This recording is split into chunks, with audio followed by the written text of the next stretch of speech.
protagonista de la noticia del día, el protagonista de la discusión nacional, el doctor José Antonio Salazar, ex secretario general de la Cancillería, el hombre que firmó la adjudicación del contrato de los pasaportes a la firma Thomas Gregg & Sons en medio de todo el escándalo de la adjudicación de la misma. Doctor Salazar, gracias por acompañarnos y por darnos esta entrevista. Apreciamos mucho su tiempo. Es usted muy amable, muy gentil. Con mucho gusto, aquí estamos a su disposición. Doctor Salazar, quiero hacerle esta pregunta de la manera más delicada y más amable posible y respetuosa, por supuesto. ¿Se inmoló usted por el canciller Leiva y tomó la determinación que tomó de firmar este documento y esto de alguna manera ya estaba organizado? Mire, el canciller Leiva es un hombre con mucha grandeza y un hombre muy importante para el país en todos los temas. Él no necesita que nadie se inmole a su favor. Se lo pregunto porque cuando se hace el análisis esta mañana de quiénes ganan y quiénes pierden, doctor Salazar, es indudable que usted, que opera en ley y determina, hace su firma, otorga este contrato en ley, le ahorra al Estado colombiano una pérdida de un proceso legal que supuestamente podría significarle millones de pesos del erario público en una sanción. Le ahorra tal vez indirectamente, porque tenemos información a esta hora que la defensa del doctor Leiva va a presentar como argumento que ya este tema está subsanado gracias a la firma del documento que usted firmó. No, pero usted, el mismo doctor Salazar, ¿cierto? Usted va a tomar en este momento una determinación para que, es decir, se va a dirigir a la Procuraduría para que se levante la suspensión, ¿cierto? Porque ha sido subsanada la falta. Es decir, mira, a mí no me han notificado la insuficiencia todavía. Entonces voy a cumplir el deber que me corresponde como funcionario público. Voy primero al Tribunal Administrativo que está aquí cerca de mi casa y entrego a la magistrada el acto administrativo mediante el cual se revoca el que está demandado, con el fin de que el tribunal ya no estudie esa demanda, porque no va a estudiar una demanda sobre un acto que desapareció del ordenamiento jurídico. Entonces, y luego voy a la Procuraduría y entrego sin comentarios un documento similar para que la Contraloría lo utilice en la forma que lo estime pertinente. Pero, doctor Salazar, de nuevo, usted actuando en ley termina haciéndole un favor al doctor Leiva, termina salvando al doctor Leiva, incluso va hoy a proceder a argumentar en favor del doctor Leiva. Por eso le hago la pregunta de nuevo y se la hago respetuosamente, doctor Salazar, ni más faltaba. Para usted, exsecretario general de la Cancillería, ¿esto usted lo coordinó con el doctor Leiva? No, jamás. Ayer el doctor Leiva ayer me comuniqué, creo que fui yo el que lo llamé, y entonces me dijo: José, usted, siendo el secretario que yo designé, ¿por qué no me avisó todo lo que iba a hacer? Él no me dijo con su sino, ¿por qué no me avisó? Y yo le dije: doctor Leiva, porque yo consideré que tenía la capacidad para resolver el problema, la capacidad legal y la capacidad jurídica, y si me pongo a hacer consultas se me había enredado más, entonces yo tenía que resolverle un problema al país para evitar un detrimento patrimonial y a la administración pública de la forma como lo disponen las normas legales. Pues él no necesita que le haga favores a nadie. Sí, pero sin embargo usted va a ir a la Procuraduría a notificar. A cumplir con el deber de entregar un documento. Como la Procuraduría es un órgano de control y ahí en la misma resolución se dispuso que se le envíen copias de todo lo que se hizo. Eso es lo que yo voy a proceder. Y como ya no voy a tener más oportunidad, quiero hacerlo personalmente porque de ahí salgo a la Cancillería a recoger mis cositas. ¿Y usted entonces considera que con eso cesarían, digamos, las acciones contra el canciller? No, yo a mi juicio, si usted me pregunta ahora como jurista y puedo opinar, yo creo que nunca debieron iniciarse, porque no veo que disciplinariamente se pueda investigar a un funcionario porque expide un acto administrativo con capacidad para expedirlo y mientras ese acto mantenga su validez o su vigencia. Entonces esa es otra situación. Claro, es que aquí lo que decíamos, todo el mundo sale ganando.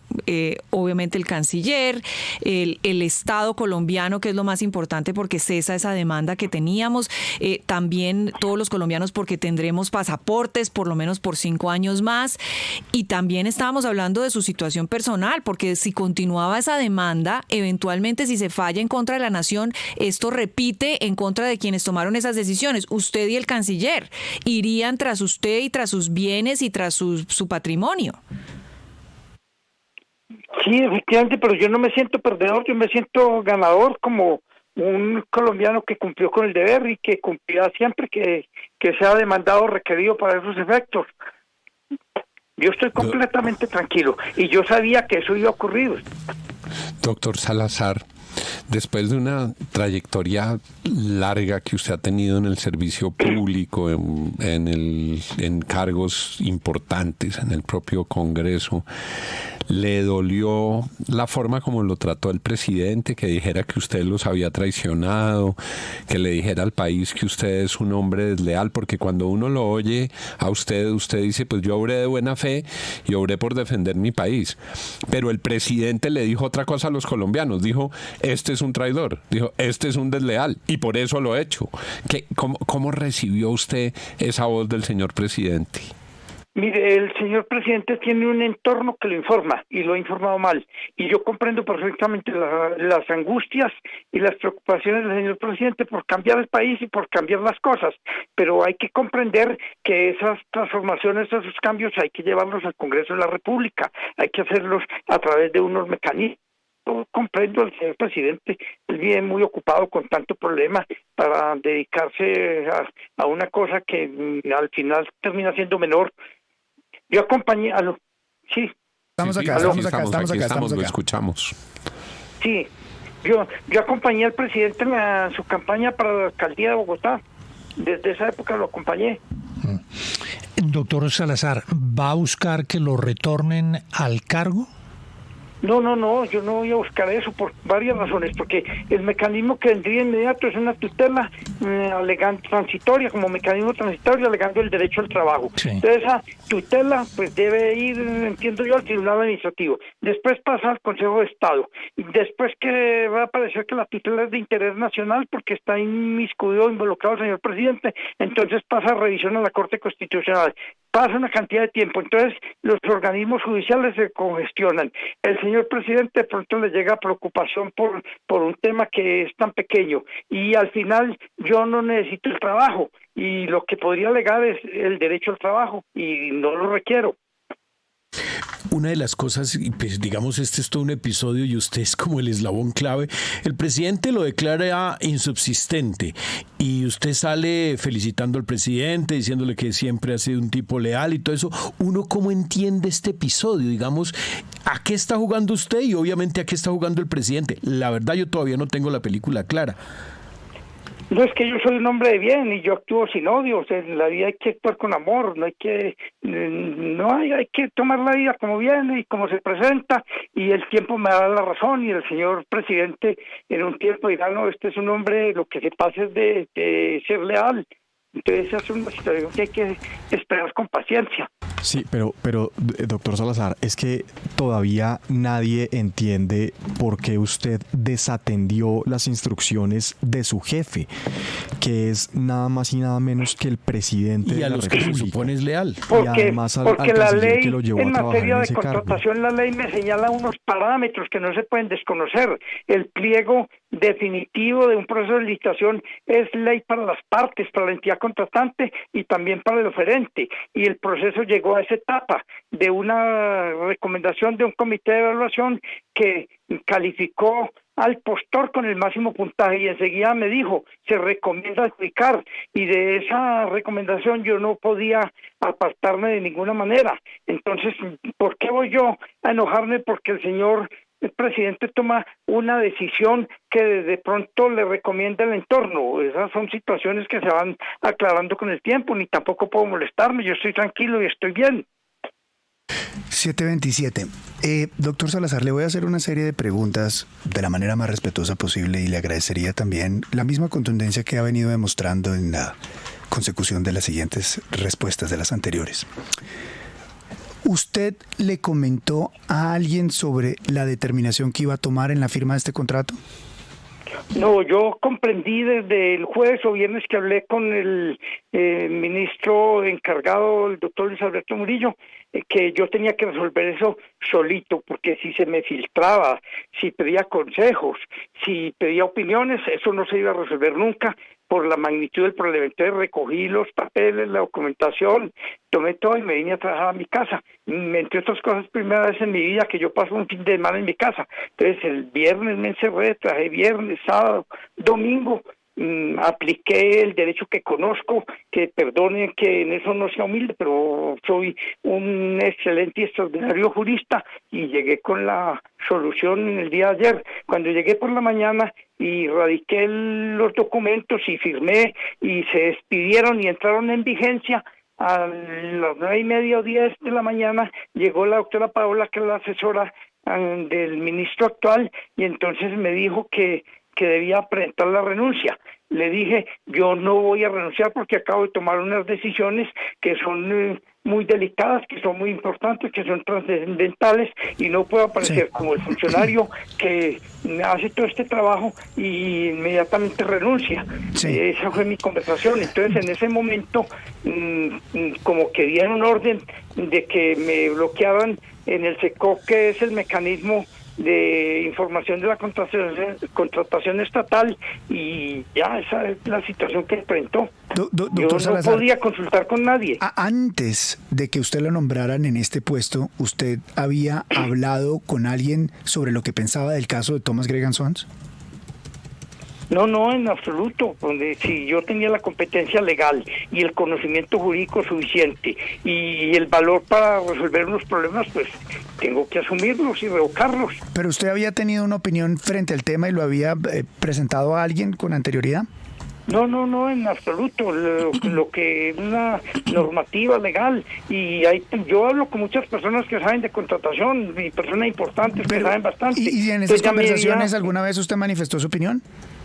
No, ¿en qué sentido?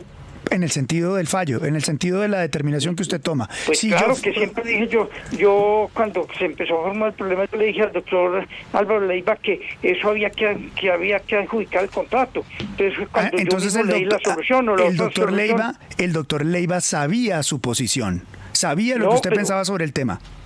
Pero sabía cuando en septiembre, el 13 de septiembre del año pasado... ¿Sabía el doctor Leiva que usted estaba de acuerdo con que Thomas Gregan Sons se quedara con el contrato? Mire, cuando llegamos a esta etapa... No, la respuesta es muy sencilla. Usted es jurista, usted sabe perfectamente qué le estoy preguntando. El 13 de septiembre, él sabía, porque yo le dije, aquí no hay otra alternativa distinta. Para el doctor Leiva, ¿es sorpresivo esto? No, porque usted sabía, porque él sabía perfectamente lo que usted pensaba. Para el doctor Leiva es sorpresivo en el sentido de que él había asumido la totalidad de las competencias, porque fue la solución que yo le di. Pero él sabía lo que usted pensaba sobre el tema, que era otorgarle el contrato a Thomas Gregan Sons. En este momento él no lo sabía. Pero lo sabía de manera anterior.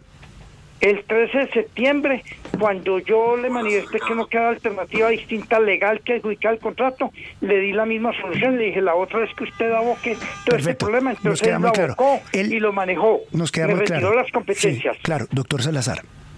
Sí. El doctor Murillo sabía también de lo que usted pensaba sobre el caso. No, yo tengo que ser franco. El embajador Murillo no sabía. El embajador Murillo me manifestó que él iba a hablar con el señor presidente y a recomendarle, me lo dijo, la conciliación. Entonces, en ese momento, yo, sin decírselo a él, dije, esto se va a seguir agravando. No, pero la pregunta se la hice mal. De resolverlo. Doctor Salazar, la pregunta se la hice mal. Antes de su nombramiento, ¿el doctor Murillo sabía lo que usted pensaba sobre el contrato? ¿Del nombramiento de quién? De su nombramiento dentro de la Cancillería, sí. No, la posición mía ha sido pública desde el 13 de septiembre del año pasado. Perfecto. Yo siempre manifesté que había que adjudicar. Perfecto. Y por esa posición pública y conocida suficientemente fue por lo que el señor ministro Leiva asumió las competencias y me las retiró. Por supuesto. Doctor Salazar, esto está quedando muy claro. ¿Usted en algún momento habló con alguien de Thomas Gregan Sons? No, señor, y me someto al polígrafo. ¿Y en algún momento habló con la gente del Grupo Cadena, con el señor del Corral? Bueno, esa ya es otra historia. La primera visita que recibí yo cuando fui nombrado secretario general fue la de la doctora Saturier Guerra, como abogada de cadena, pero eso ya hace mucho tiempo. Yo estaba recién posesionado y ella me habló de ese contrato, me habló de ese tema y me entregó un documento que señalaba o daba una cantidad de recomendaciones, no sé qué título, pero yo la recibí. Sí. Se leyeron estas recomendaciones. ¿Qué recomendaciones tenía en el documento, doctor Salazar? Más o menos esas recomendaciones de que había que escuchar a la OASI, que había que planificar con más tiempo, que eran realmente recomendaciones que podían en cierta forma recogerse, pero no sé por qué me las formuló, por qué las llevó. Ella se me presentó como abogada de la firma Cadena. ¿Nos puede decir, por favor, cuándo fue la última vez que tuvo comunicación con esta gente? No, estoy hablando del tema de los que enfrentaron allá. Después volvió Rodrigo Puyo, no sé cuándo fue, como el año pasado, como en febrero, llegó Rodrigo Puyo como representante de Cadena también. Yo los atendí a él y al hijo del señor Cadena. Les expliqué que se iba a adelantar el proceso licitatorio, les indiqué más o menos lo que se iba a hacer de acuerdo con unos estudios de mercado, con el estudio de los prepliegos, y ya no volví a hablar más con el doctor Rodrigo Puyo. Después llegaron a mi oficina unos señores, un mexicano, un francés, un alemán, y entonces yo también les expliqué el procedimiento, los atendí con toda corrección, y bueno, y se fueron también. Después llegaron unos que eran como delegados de la imprenta nacional, entonces me hablaron, entonces yo también hice el esfuerzo de explicarles, en fin, y sí. Eso mueven muchos intereses, claro. Pero la verdad es que yo no he aceptado de ninguna manera que un proceso licitatorio se ventile, se tramite o se decida por intereses particulares. Doctor Salazar, ¿recuerda usted quiénes eran los franceses y los alemanes? Esa persona era un mexicano que dice que representa la compañía alemana. ¿Qué compañía? ¿Qué compañía? ¿Qué compañía alemana? Veridos. ¿Cómo? Veridos, creo que es Veridos, como Veritas. ¿Veritas? Sí. ¿Veritas? Veridos. Ya. Con Veridos. ¿Y los franceses? El pasaporte muestra. ¿Y los franceses? Esa comitiva era de la misma empresa, pero uno era francés, el otro alemán y el otro mexicano. Doctor Salazar, y gracias por la honestidad de las respuestas que nos está dando, es usted muy amable, muy gentil. ¿Ya habló con el canciller encargado, el doctor Murillo? Hoy yo no he hablado después del viernes, cuando él me manifestó que su propósito era hablar con el señor presidente y recomendarle la conciliación. Ya no volvimos a hablar. Él me trasladó todas las competencias sin que yo se lo pidiera, sin que yo supiera. Claro. A mí me llevaron a la oficina la resolución diciendo el señor ministro pidió que ¿Va a hablar con el doctor Murillo hoy? No, yo no he hablado con él. ¿Pero va a hablar hoy con él? ¿Ya lo llamaron? Pues es que yo ya, resulta que yo de aquí salgo al Tribunal Administrativo a llevar un escrito para que termine el proceso de Thomas Beck por 117.000 millones, y debe terminar porque ya no hay acto administrativo demandado. De ahí salgo a la Procuraduría a entregar el otro documento para que entiendan que las causas de suspensión del canciller Leiva ya terminaron, y de ahí voy a la Cancillería a recoger mis cositas. Doctor Salazar, ¿hace cuánto usted conoce al presidente Gustavo Petro? A ver, yo estuve en el Congreso de la República en 1998 al 2002, y la curul del presidente Petro estaba detrás de la mía. Él era de la bancada alternativa. Yo, siendo militante conservador, había llegado al Congreso con un movimiento que formé y denominé como Fuerza Cívica Multipartidista. Entonces lo recuerdo mucho porque él era muy acucioso y estudioso, y muy en todos los debates con mucha asistencia parlamentaria. Sí. Inclusive hay una cosa que es necesario destacar: los congresistas que son importantes y que salen elegidos tienen muy buenos asesores en el Congreso, cosa que no le ocurre a los demás, que tienen que empezar a pagar favores con las unidades legislativas, y ese es el tema. Pero yo lo conocí en el 98 ¿Se considera amigo del presidente Gustavo Petro? Pues no puedo decir que sea amigo, pero cuando la campaña para la alcaldía, yo conformé un grupo grande, antes de que el Partido Conservador apoyara a Peñalosa, conformé un grupo grande, como 170 personas, líderes sociales y de Bogotá, que denominamos conservadores con Petro. Pero a pesar de todo eso, doctor Salazar, usted toma una determinación en contra de la postura del presidente Gustavo Petro. ¿Usted pensó en su amigo, en la persona que admira, en la persona que acompañó en una campaña al tomar esta determinación? No, yo tomé la determinación conforme lo manda la Constitución y la ley contractual, que es un procedimiento reglado, y no podía pensar en otra cosa porque uno tiene que tomar las decisiones. Yo sí sabía lo que iba a ocurrir. Yo sabía que el señor presidente iba a tomar la decisión de declarar insubsistente. Pero y tomó la determinación a pesar de que sabía que lo iban a declarar insubsistente. Doctor Salazar, claro, última pregunta. Tenía que tomarla porque es que uno tiene la obligación y el deber ciudadano de cumplir el país. Última pregunta. ¿De qué va a vivir ahora? De la pensión. De que no, yo tengo forma de vivir, yo pago impuesto al patrimonio, yo le cumplo al Estado, le cumplo con todos mis deberes. Yo soy un ciudadano que, como les dije, no tengo ni derecho a la tutela porque se reclamaría el derecho al trabajo y yo no necesito el trabajo. Yo tengo trabajo suficiente. Yo he sido abogado litigante desde el 2022 que salí al Congreso, me he dedicado a litigar. Y como lo dije en otro medio, no hay ni una sola viuda pobre o que me odie, o que me haya denunciado, o que no mantenga comunicación conmigo. Doctor Salazar, muchas gracias por darnos unos minutos en esta amplia entrevista. Es usted muy amable, muy gentil. Bueno, con mucho gusto. Gracias. 7:39. Qué interesante conversación, ¿no? ¿Qué personaje? ¿Les queda alguna duda? No, es el chivo expiatorio perfecto. Es decir, claramente si uno mira desde la perspectiva de lo que había contado Darcy más temprano y busca una pieza que encaje perfectamente, es el doctor Salazar, alguien que estaba de acuerdo con echar para atrás esa decisión del canciller y que se había sacrificado. Un personaje que fue representante a la Cámara cuando el presidente Petro fue representante a la Cámara, que le ayudó en la campaña a Petro en la alcaldía, y luego armó un movimiento que se llamaba Conservadores, que respaldaban a Gustavo Petro para la alcaldía. Es decir, es un personaje de mucha experiencia en la política y termina de secretario de Leiva. Es que él está cuidándole el pellejo a su jefe Álvaro Leiva, lo está haciendo a su manera. La gente que lo conoce en el Congreso, allá le tienen el apodo de Piel Rojita.